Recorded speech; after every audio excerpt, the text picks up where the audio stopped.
Vamos então começar hoje, nós vamos falar sobre o que é a Trindade. Eu gostaria que vocês se colocassem de pé, por favor. Vamos ler a palavra de Deus lá em Mateus. Mateus no capítulo 3, 2 versículos, o 16 e o 17, tá bom? Mateus capítulo 3, versículos 16 e 17.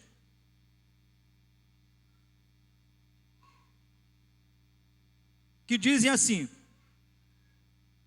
batizado Jesus, saiu logo da água, e eis que se lhe abriram os céus, e viu o Espírito de Deus descendo como pomba, vindo sobre ele. Eis uma voz dos céus que dizia: este é o meu filho amado, em quem me comprazo. Feche seus olhos. Quero aproveitar e orar pelas nossas crianças. A irmã Valéria, a missionária Vitória estarão indo para lá com as nossas crianças. Vamos aproveitar e orar por elas também. Vamos orar então nesse momento, e elas já podem vir para cá.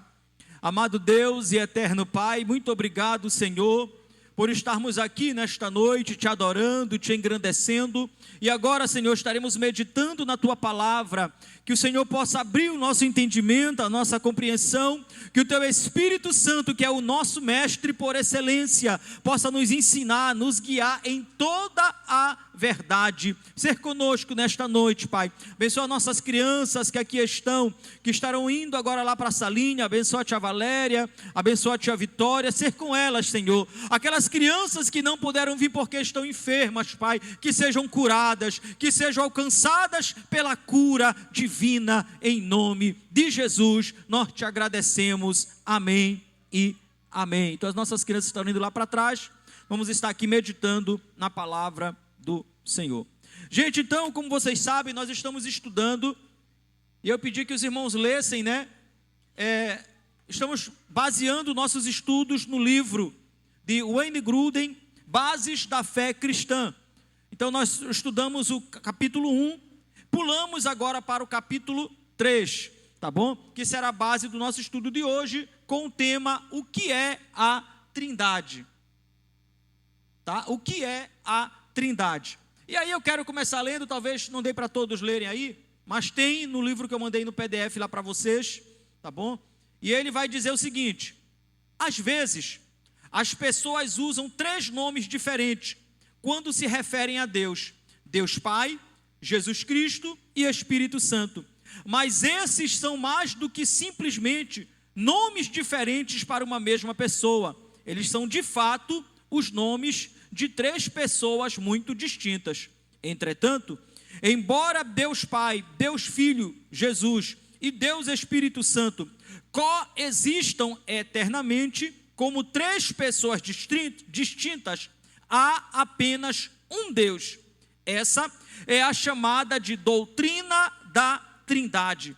A ideia de 3 pessoas e apenas um Deus é difícil de entender completamente. Mesmo assim, é um dos conceitos mais importantes da fé cristã. Bem, o que nós vamos estudar hoje, gente, é muito difícil. Se você for pegar a história dos pesquisadores, dos estudiosos, até mesmo dos pais da igreja, nunca houve uma concordância. Então, o que eu quero dizer para vocês é que o que nós vamos aprender aqui é dentro daquilo que a nossa mente consegue entender, dentro daquilo que a nossa mente limitada consegue compreender. Então o que ele está dizendo é o seguinte: às vezes quando nós oramos, ou quando nós nos expressamos, nós falamos agora, Pai, meu Deus Pai, aí às vezes a gente fala Senhor Jesus, Deus Filho, e a gente fala Deus Espírito Santo. A gente parece para nós que nós estamos falando com a mesma pessoa, mas na verdade são pessoas diferentes. Vou dar um exemplo para vocês. Valentina, nós podemos chamar ela de Valentina, nós podemos chamar ela de Vave, né? Ou tem algum outro nome aí que você chama Valentina? De que mais daí? Vamos dizer que de Vi, né? Então, Valentina, Vave e Vi, né? Só que são 3 nomes que nós damos a ela diferentes, mas é uma mesma pessoa. não são pessoas diferentes. Quando nós nos referimos a Deus Pai, a Deus Filho e a Deus Espírito Santo, são 3 pessoas diferentes. E é isso que o autor quer dizer aqui nessa primeira parte. Mas isso, até aí pastor, mas até aí está tranquilo. A grande questão é que são 3 pessoas diferentes, mas não são 3 deuses. É apenas um Deus. E é aí que a nossa cabeça buga. Porque a gente não consegue compreender isso. Como pode 3 pessoas ser um único Deus? Então é isso que nós vamos estudar nesta noite, tá bom? Então, vamos lá?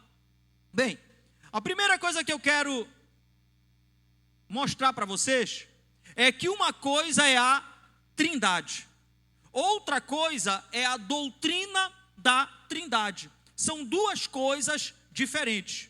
A Trindade, como nós já falamos, é Deus, na sua essência. Deus Pai, Deus Filho, Deus Espírito Santo. Isso é a Trindade. A doutrina da Trindade são mecanismos, são estudos, é uma parte do estudo da teologia que vai tentar explicar Deus. Então, a Bíblia, a gente vai ver daqui a pouco alguns versículos que mostram claramente a Trindade. Que em algum momento ela vai nos mostrar o Pai, o Filho, o Espírito. Então, e tudo isso já está na Bíblia. Só que agora os homens, para tentar compreender isso, eles vão vão teologizar, vão pesquisar, vão estudar, vão entrar em concordância, em divergências, até chegar o momento em que será criada a doutrina da Trindade. Então, uma coisa é a Trindade, uma coisa são estudos sobre a Trindade. Então, a Trindade nós não vamos conseguir compreender. Ninguém nunca conseguiu compreender na sua totalidade. O que nós podemos compreender é a doutrina, os estudos que foram feitos a respeito da Trindade, tá bom? Então, isso era um ponto que eu queria deixar então para vocês. Bem, o livro vai começar falando então sobre a visão bíblica da Trindade. Primeiro, ele vai falar sobre a palavra Trindade. Se você for olhar na Bíblia, de Gênesis a Apocalipse, não existe esta palavra Trindade na Bíblia. Você não vai achar esta palavra. Agora, apesar de você não encontrar a palavra Trindade na Bíblia, você vai encontrar evidências sobre a Trindade.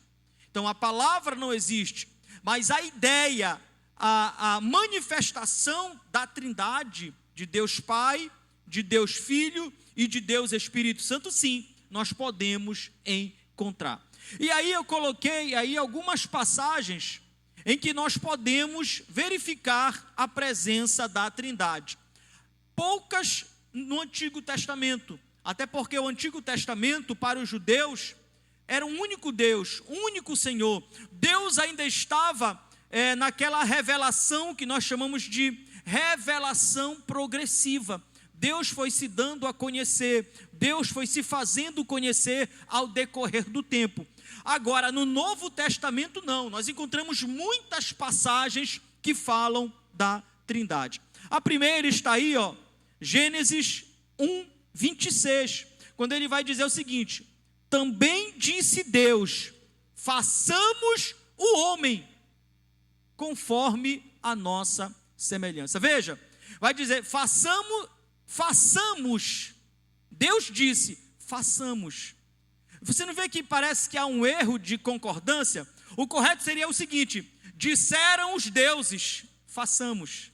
Mas não, ele diz, disse Deus, façamos. O que demonstra que na pessoa de Deus, em Deus existe mais de uma pessoa. Senão ele teria dito, e disse Deus, eu faço o homem. Mas ele não disse eu faço, ele disse façamos o homem. No versículo 27, ele vai dizer o seguinte, a imagem de Deus o fez, homem e mulher os fez. Então, o que é que nós podemos perceber aí? Uma primeira indicação de que existe mais de uma pessoa em Deus.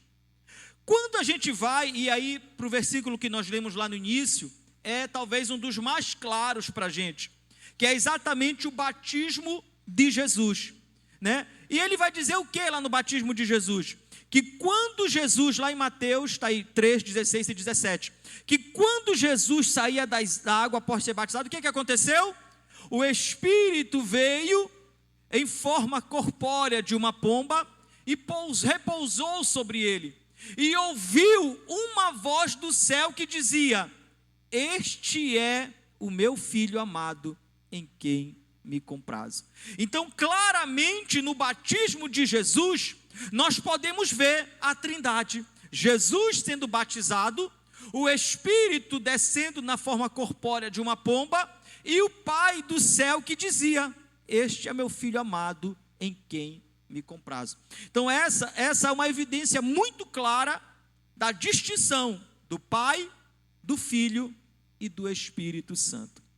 Mas também, lá na grande comissão, em Mateus 28, 19, quando Jesus disse: olha, vão, façam discípulos de todas as nações, batizando-os em quê? Em nome do Pai, em nome do Filho e em nome do Espírito Santo. Vejam aí mais uma vez a presença da Trindade. Quando Paulo, lá em 2 Coríntios capítulo 13, versículo 13, ele vai falar da bênção apostólica. Como é que ele vai dar a bênção apostólica? Ele vai dizer: olha, em nome do quê? No amor de Jesus, na graça de Deus e na comunhão do Espírito Santo. Então, mais uma vez, a presença da Trindade, tá bom? Então, o que eu quero que vocês deixem isso bem claro: apesar de nós não termos na Bíblia a palavra Trindade, mas há uma evidência clara da Trindade na Bíblia, nessas passagens que nós acabamos de comentar, tá bom? Então esse é o primeiro tópico que o autor deixa bem claro. Agora ele vai o seguinte, ele vai para o significado da Trindade. Geralmente, principalmente no Antigo Testamento, quando nós falamos sobre Deus, geralmente a palavra Deus está relacionada ao Pai. Logo no início da Bíblia: no princípio criou Deus os céus e a terra, e disse Deus.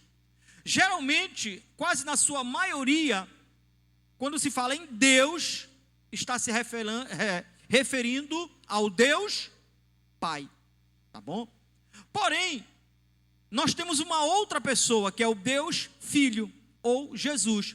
Então, geralmente, quando se refere ao Filho, por exemplo, eu coloquei aqui Colossenses capítulo 2 e o versículo 9, deixa eu ver se eu anotei aqui Colossenses 2, 9, nós vamos ver que Paulo vai dizer que nele, em Cristo, habita corporalmente toda a plenitude da divindade.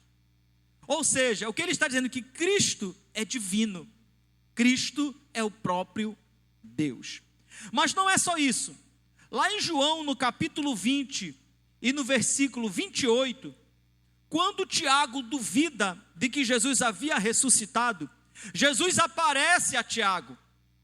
E aí Jesus diz: Tiago, toca aqui, vê aqui as minhas mãos, vê aqui meus ferimentos.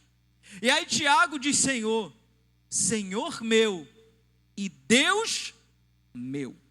Tiago confessa que Jesus Cristo realmente é o Senhor, que Jesus Cristo realmente é Deus. Então nós temos o Pai na sua divindade, nós temos o Filho na sua divindade, e nós temos o Espírito Santo. Lá em Atos, no capítulo 5, versículos 3 e 4, vocês conhecem aquela passagem de Ananias e Safira. Eles venderam uma propriedade deles, só que eles tentaram enganar o apóstolo Pedro. E quando eles chegaram para enganar o apóstolo Pedro, Pedro disse no capítulo 5 e no versículo de número 3, Pedro diz assim: por quê? Vocês pensam que estão tentando enganar aos homens? Vocês não estão enganando aos homens. Vocês estão mentindo ao Espírito Santo de Deus. E aí quando vai no outro versículo, deixa eu ver até se eu coloquei aqui para falar ele correto, aqui ó. Então disse Pedro: Ananias, por que encheu Satanás teu coração, para que mentisses ao Espírito Santo? Aí quando vai para o versículo 4, ele vai dizer: tu não mentistes aos homens, tu mentistes a Deus. Vejam que ele faz uma relação do versículo 3 com o versículo 4, dizendo que o Espírito Santo é Deus, tá bom? Então quando nós nos referimos a Deus, nós estamos falando do Deus Pai, do Deus Filho e do Deus Espírito Santo. E aí, gente, a grande questão às vezes que acontece é que a gente pensa, bem, mas se um é o pai, o outro é o filho, é porque o pai é maior que o filho. E a gente pensa, bem, mas se o filho mandou o Espírito Santo, é porque o filho é maior que o Espírito Santo. E é aí que a gente se engana também. Por quê? Porque os três são o mesmo em essência. Não existe maior ou menor. Os três são iguais em poder. Os três são iguais em divindade. Não é porque um é o pai, o outro é o filho, que existe uma diferença. Não, é apenas de atividade, é apenas de funcionalidade, em que cada um realiza as suas obras. Por exemplo, nós lemos ainda agora Mateus 28, 19, em que Jesus disse: olha, vão e batizem em nome do Pai, do Filho e do Espírito Santo. O que a gente pode ver aí? Que existe uma equivalência. Você percebe que o nome dos três estão ali em igualdade. A mesma coisa vai acontecer na bênção apostólica. A graça do Senhor Jesus, o amor de Deus nosso Pai, a comunhão do Espírito Santo. Você vê que há uma equivalência. Não existe uma diferenciação de maior ou menor, tá bom? Então, por que às vezes nós falamos Deus Pai? Porque o Pai, nós vamos ver aqui na frente, é aquele quem planejou tanto a criação como a salvação. O Filho, nós vamos ver que é aquele que executou tanto a palavra criadora de Deus como a salvação. E o Espírito Santo é aquele que vem então manifestar Deus tanto na criação como na salvação, tá bom? E é isso que a gente vai ver mais à frente. Bem, depois da equivalência, o autor vai falar de triunidade. Então essa palavra trindade, na verdade ela é três, unidade, único Deus, tá bom? Quando a gente lê, por exemplo, lá em Deuteronômio, no capítulo 6 e no versículo 4, deixa eu ver se eu anotei aqui, Deuteronômio 6, está aqui, ó. Ouve Israel, o Senhor nosso Deus é o único Senhor. Então, Deus, apesar de ser três pessoas, é o único Senhor. Lá em Romanos, também no capítulo 3, no versículo 30, Paulo vai dizer: visto que Deus é um só. Então, gente, Deus é um só. Porque se fosse três deuses, nós não seríamos monoteístas, nós seríamos politeístas, porque nós acreditaríamos em três deuses. Mas na verdade é o único Deus em três pessoas, tá bom? Bem, além disso, e aí que está o grande quê da questão, a Trindade é um mistério. Na verdade, gente, tudo em Deus para a gente é um mistério. A nossa mente, ela é muito limitada para compreender Deus. Porque se imagina, se o homem conseguisse compreender Deus por completo, Deus não seria Deus. Se o homem conseguisse colocar Deus num laboratório para estudar Deus, Deus não seria Deus. Então, porque Deus é Deus, o homem não consegue entender Deus na sua completude, na sua totalidade. Nós compreendemos de Deus aquilo que Deus nos permitiu compreender. E aí tem um versículo, que é o Deuteronômio 29, que ele vai dizer assim, ó: as coisas encobertas pertencem ao Senhor, nosso Deus, porém as reveladas nos pertencem a nós e a nossos filhos, para sempre, para que cumpramos todas as palavras desta lei. Então tem muita coisa que nós não compreendemos, e que não é para a gente compreender mesmo, porque nós não temos capacidade neste corpo, com esta mente, de compreender. Então tem coisas que pertencem apenas a Deus, e uma delas é a Trindade. A gente não consegue compreender como é que Deus assumiu a forma humana e continua 100% Deus, 100% homem. A nossa mente não consegue compreender isso, a não ser pela fé. A gente não consegue compreender como é que um peixe engoliu Jonas, e Jonas ficou 3 dias no ventre do peixe, não morreu, e dali ele ainda orou a Deus. A mente humana não consegue compreender essas coisas. Por quê? Porque a mente humana é limitada. Então nós precisamos entender que tem coisas que pertencem a Deus, que não pertencem a nós. Nós precisamos acreditar, confiar naquilo que Deus revelou para nós na sua palavra. Mas vamos mais à frente então. Aí, como eu falei para vocês, os homens sempre tentam, vou tentar explicar a questão da Trindade. Existem várias teorias, eu só botei 2 ali. Uma é o Sol. Alguém disse assim, olha, a Trindade é como o Sol. Você sabe, o Sol, a estrela, a esfera solar, é o Pai. Você sabe, a luz que emana do Sol é o Filho. Sabe o calor que você sente? É o Espírito. Então, os homens tentando explicar a Trindade. Aí outros vão dizer, vocês conhecem os estados físicos da água? Sólido, líquido e gasoso? Pois é, o sólido é o Pai, o líquido é o Filho, o gasoso é o Espírito Santo. Então vejam que são tentativas humanas de explicar Deus, mas que não conseguem, porque o sol é um só, a água é uma só, e elas não são pessoas. Então são tentativas falhas. Talvez você ouça isso, mas isso é falho, não dá, não consegue abranger a totalidade de Deus. São apenas tentativas humanas de explicar a Trindade, mas são falhas.